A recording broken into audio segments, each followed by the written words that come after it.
non penengala de no wonde taala na saga ko sibara de no surprise kala ko falada ambay halana ni wadante Allah mo yi enan ido yide annere ko Allah ka findi nyen don ko do wani piki den fo den do asen ko de enan ido donc me bata fuskum enan dama kala ko mi woni ide place ko mi ara min darta min ko min atama no holo da no berne ma holo ma Allah ko wonna mi holo tama tasuti gore jo ma ko woni lan ko wadde baya na ko yemi sifano ma mi holota ko ngande kadi yodi yok me on jaram baya na baya ko foli fotino min foli ko men gore min be yida me ya min ala ko mi halana gila minano no action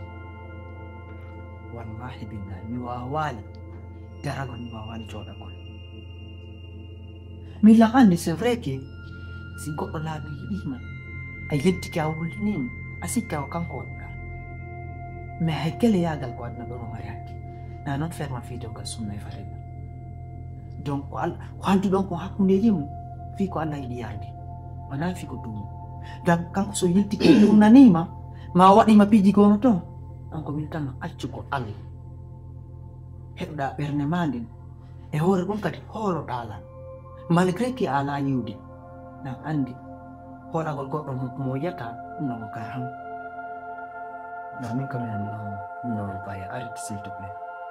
ko ndawul ay weltaki minani ko wolo dala minani ko yewto da bolki jabi kon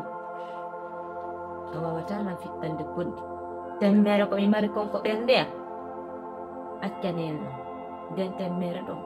min tu mi dikkina den temmere hammi mara mi wolota ko fowli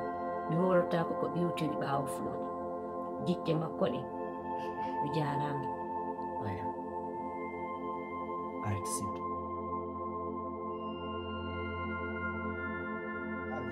ودي المايا ودي فولك يلا في يلا Beda. Sikila sutila. ودي عندك تاني Bila andi me piji go ndanga wela tayo. Ida famu de gumo ma wala ndega. فاهمي كل ودي Okay. Tu peux en deux choses. Soit d'être mi nyama. Afa min no jento la ha mi gaino ma wala. Parce que min ma ko hande kan me wata ka fu de ndega. Afa mi désordre de won wadde ko tari ganya da malo mutu. Kanko ko nyama tuta don ma dano yodo ka julle ko kanko jeede julle jon non ko hunde wotere de tamtala soit ettamo hawko yam ko andi kana birtamo o soit lettamo ko ando andi sikaka koloru katamo si tawi ko ya bur o nabo mo willo da ka buruda ma ka ciangol a fami di don didi troisièmement hakkunde men don dido letta goto yame si tawi andi awata mo hawkude fu min mi yalta mi accita ma e nder sundu okay فولي داندي مو بيبي ميكا فلو واون dum ko haaji hon bono كل مي جيردا تو سيناتي اولو جون جوني بادي nga haale goɗɗungo ayi mali mi wakkilaki perdo gorma ana nan perdo gorma ɗum ɗo ka leydi wulanela ka kammo ƴewata okay ida yidi la ɗalanda ɗum mesi na ɗum question réponse ida yidi la ka ayida amayi mokko amayi min mi nyama ko mbo buramma nseti nande ko gorkom ɓuranimi joni voilà ne tindintama ko waɗa min haalan fogata e leydi d'ici le soir waɗa ko mi wima ko maɗum mi artataɓe mukora mum hay simi fotti e ma mi daratama ƴettuɗi ɗon ɗiɗi ƴetta mi ñamma hawko yamo maɗum ko ando andi kon to waɗatamo min no mi haaldata haala laaɓe ɗin par ce que kam min ɗo mi andiɗa yurmama min noon yurmede winoya a faami probléme manam parce que fima on min la ƴetti fima ha joni si a jaɓi si tawi ɗum andi ko comme na trouvé solution o c'est pas ça la solution maɗum kam mi haalan ma ɗo joni hanno a gaynino mo yaltinde ko Pourquoi me porter à ma écoute-moi, non. Parce que m'as dit, tu fais semblant maintenant. Tu ne veux pas faire ce que je veux. Non, non, tu peux faire la couffade, la coupe, mais Allah bébé, ma fille, la folie, je ne peux pas vivre. Fiala, s'il te plaît. Je l'aime bien, ma. Awale ko milima ko. Yandi ko nena goto non. Si ko nena goto ma ko lopola non. Mais ma o metitila. Je veux plus d'elle. Mi fala ka mo yide nder. Ariga. An ko no mi dalira ma do mi adira ma saraga. Ma ko to yewtene den ka. Aga fialla. Okay. Hakkunde Allah mi woni.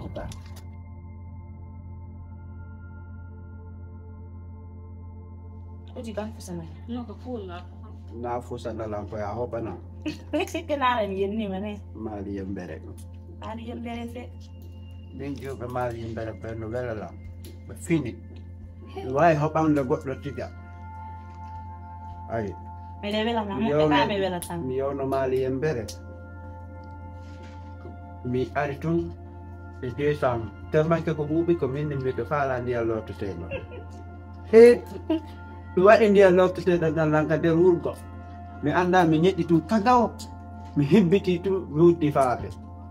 woɓe lekki pinkaji mon no toggude olo waɗumba ɓerɓe sikkude ko ke min wona ke ko ndiya tan buuɓi menos da fala debbo labami debbo finuɗo wawɗo dankagol gorko yaw mali yembere fa yeytomo heɓe fami kamine mbiɗen fini eɗen faami jon tan ko commerce wonta warde nayi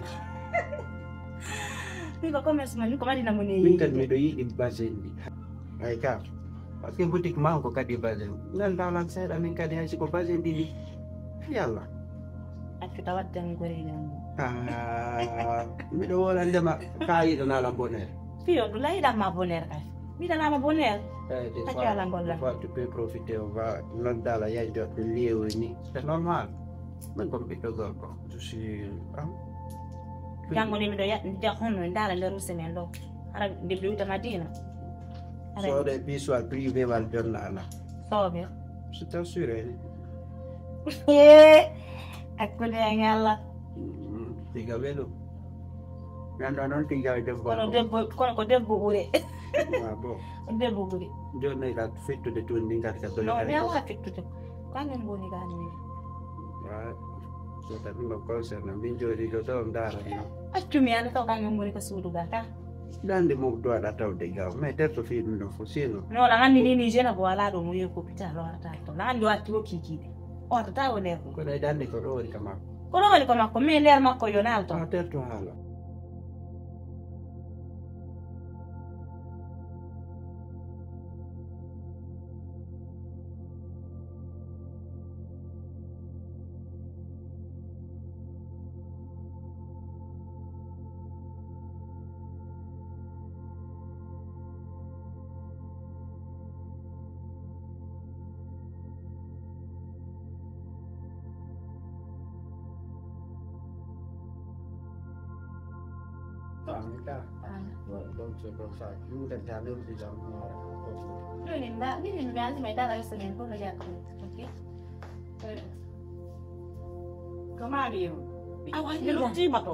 Bebe mari gore jama nari yo menyal sel. Ah, okay, mai lamfala en yidu. ɗum waɗi ama Mene pilina lamfala en yidu. yi a waɗilam mo dari golle ma Gore jama ndali nyal.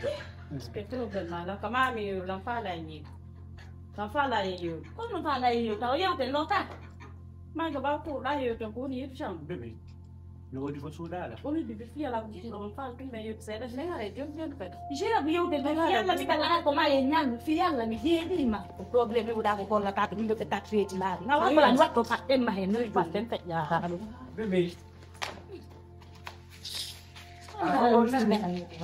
Yambe. aye haɓide ɓe gollita ɓe hôpital accu fi yalla Nani nani fiya. awa yembere ko wo laari yen ñalmi mari mi tawali maga an kam no joni nani am daari golle ma ɗum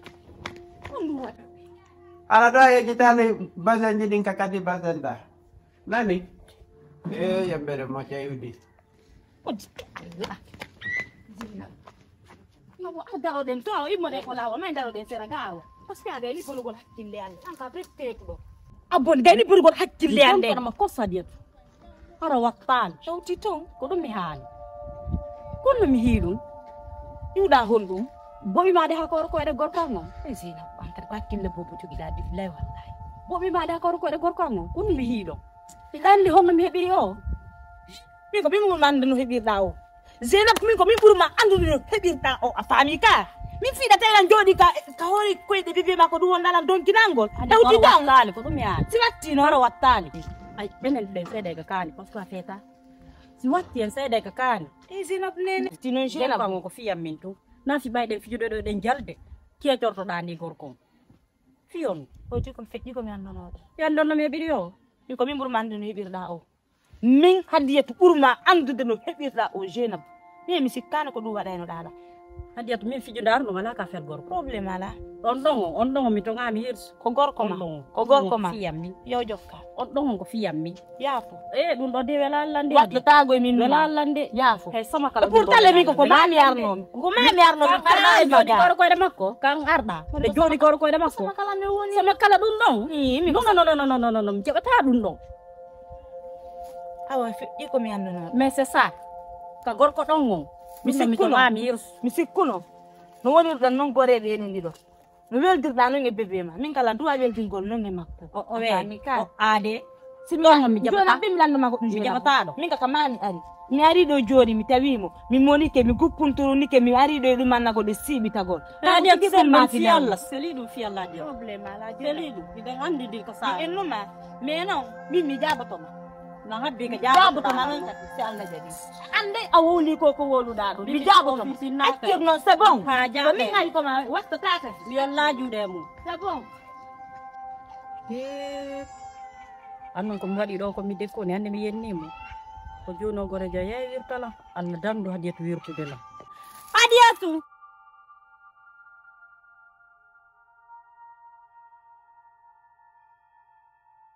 iɗum ɗo woni langara mi woni fenade a waɗi kadi komi yejjitantamo hani awlo ñaamo ango simin si a waɗatano a wiye lang a waɗata fes hara ƴettare bonnanala ndaaru wiya ƴetta dane on no an hakkude ma e Allah yiɗa mari hoore kono hakkille ala nder ton min si a mema si a andino a ƴimanno tano ko tas wiya lan hey mi waɗata mi wuppata ɗi kenti mi waɗata hara ƴettaɗi ɗi ya hoddinanal ƴettaɗi jera o ko gerɗa ɗo min ɗum ɗo mi muññaki hande mi muññaki janggo mi yarlaki kadi ko waɗɗa ko welari lam fes kadi welallam dey welallam mi accata hakke yo andi mi anda hadi ɗin ɗon hiɗa andi fes hiɗa tan wa anda ɗum ɗon mi ƴettata hakkilanki ƴetta ɗum ɗo joni mi tororiya si Allah hotan nabijo ay kon juɗɗo mi julɗo yafane Allah yafanan mi yafotako fes ɗum ɗon mi attay fes waɗuɗa hiɗa andi kadi ha waɗuɗa hoggo mago hiɗa jarami peeji hoggo mago hiɗa waɗudelan peeji ko ɓaten miɗo miijitade ha seeɗa ni jokku waɗa jokku jiiɗami dey munye mi muñotako ene ɗum ɗo ko fi ko coñcini boori kon tu a yoɓay ɗi fes si a yoɓaɗi e betamiray dey a yoɓay komi yoɓira ɗum konto ittata komin andi ko ittata aɗa daro mi holle konto ittata nani daro mi holle konto ittata dey ya halka hiɗa andi ɗin ko ha on to ɗin ko Abidjan iwi ari ɗo ɗin ko Sénégal iwi ɗin mi heɓi duuɓi jolu min e majji meɗen wonde hara ko haɗe e duuɗe ma mema hara ko haɗe a tawi waɗuɗa so hiɗa andi kono ɗin ɗon a yoɓay ɗi si Allah jaɓi a yoɓay ɗi hiɗa andi ha bonnuɗa hiɗa andi kono habbonan dey anda joni on to ittata ɓa ko min wonɗa landade kon to ittata ñolle to jon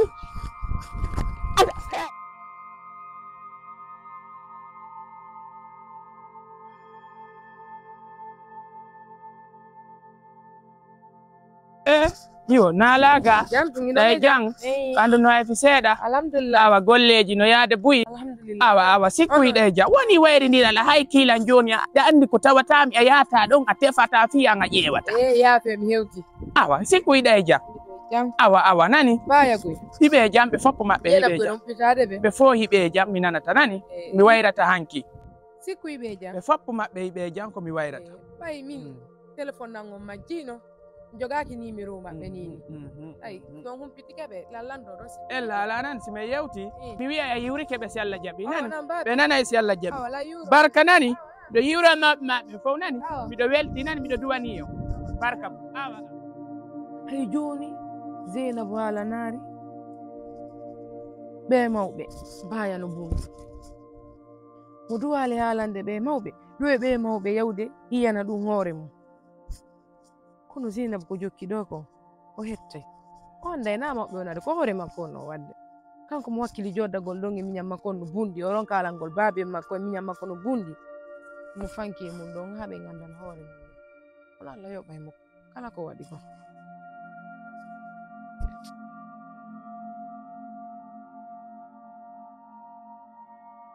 Baya, ilan suti ita mau. Lang andi, handi no ayat dano. Franchement, hay goto ye like luktil golni. Ma goto ye like wayar gol no wayar dano. Messi Allah wadima. Kala kadi wata ma dan zule piji gonto. Handi lang andi, c'est vrai que piji ino satama. Oya. Memi komi woni do. La fala malanda gol piji ngoto. Ni ko wonɗa ɗo si woni goɗɗo no faalama fiidewgal sunna e farilla ko hombo yahata yiida e mo ma ko honto immoto o yaha pasque gila mi anduma mi yiralima mi sike mi yaali mawɗo responsable jo mo wonduɗa e mo ko an tun e jasi ma woni donc ɗum addi ha yo mi landuma ɗum ɗo nani ko woda ko bi jaɓi ko gonga ma selluka ko miña jaja wondi no nene en no wuuri baabe ngal no wuuri ɗo ni kala faalaɗo na baabe ngal noddata téléphone ƴewtida e baabe ngal ala noddama ko wonto yahata maɗum si atawayɓe to kono min anda fus ene accimi landama ko landiɗalan kon ko sabu hon ɗum landiɗalan kero ko sabu fo no na sabande ma fo mi lando baya gila mi fuɗɗi ma yugo ha hande mi yaali action ko waɗɗalam tawta hin accu hakki yandi ha wetango hande nyandi mi fini wo mi ɓurda to mi jita kon fima minna mi neɓi yugo rewɓe mais rewɓe fof ko rewɓe mais hiɓe seedi qualité an mi yima a weltilan fiidewgal sunna e fayda komi faanama jombo honno jombala so tawi tun a jaɓi baya komi faala ko aninsata si allahu lan noon jaɓi min komi woni ɗo hande c'est vrai que goɗɗo ngala mais so tawi tun lawuri selli koye hoore wonkilankimi woni mi fittante goɗɗi ɗon hay si makinayi laɓandi fof ni waɗima mais min naɓe fof ni waɗima ɗon hay si a wurnaade hewta goɗɗi jombalam min baya mi jombama min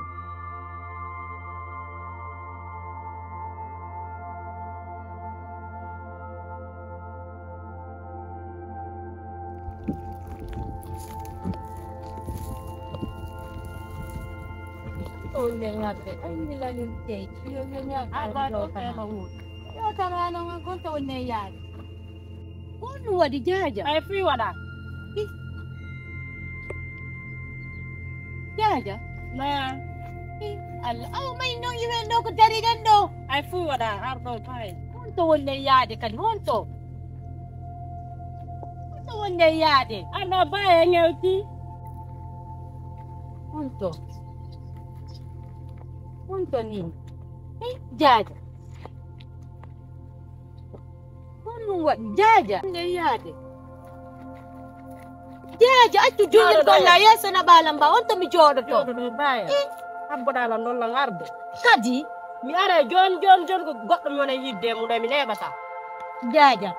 abbo yaadore min a wawata ɗon accu mi andaɗo mi ala yidde ko lekku nda kuma lekku rewko konɗa ko ɗon mi wona yaade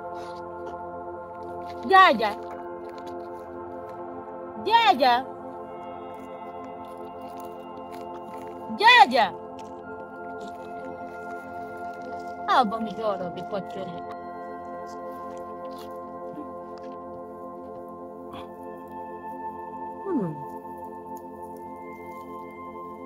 fuɗɗi larkol ɗo foppo ko ɗuma woni ɗo.